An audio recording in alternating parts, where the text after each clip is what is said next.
سیکینگ هستی سیکینگ رول خفی یا با آموزه های بایدن سلام و درود نیساری هر یکی تماشابینان عزیز و ارجمند. دوستان عزیز، امروز 2 اپریل سال 2024 است. ساکن شهر اصفهان، دهه کلکن، سلیموف سلیمجان و تشکیلات جمعیتی آرمان دلها برای گرفتن ماتریال الکترونی مراجعت کرده بودند. چند پیش عریضه سلیموف سلیمجان بررسی شده با دستگیری یک شخص خیرخواه و سخاوت پیشه از دهه واروخ، امروز آرزوی دیرینه اکای سلیمجان جامعه عمل باشید.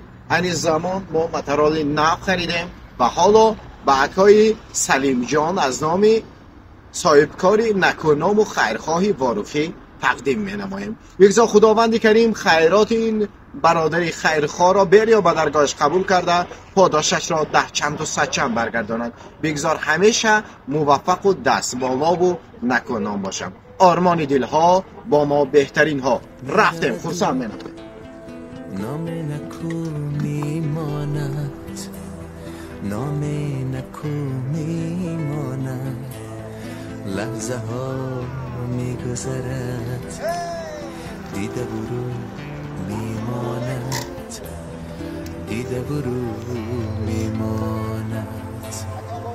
این جهانی پر درد است برای همه کس، ناموننگی که تو داری از تو این میماند، از تو این میماند، از تو این میماند. شما همچون هدیه عرابچه منم ماتریال الکترونی تقدیم کرده شد. من از اکای حاجی قبول کنید و در حقشان دعا کنید. بگذار خداوند کریم همیشه اکای حاجی را نکونام و خوشبخت و موفق در پناه اسمتش پس از این از تو چی میماند؟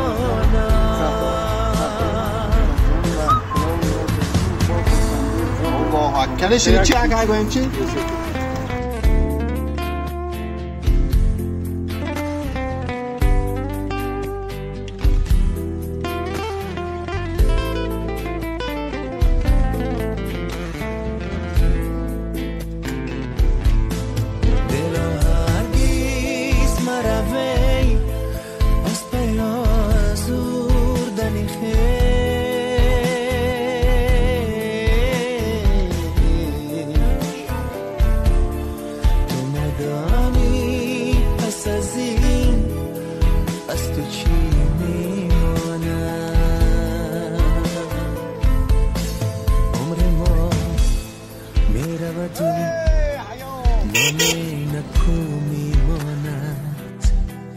نام نکو میماند، لحظه ها میگذرد، دیده برو میماند.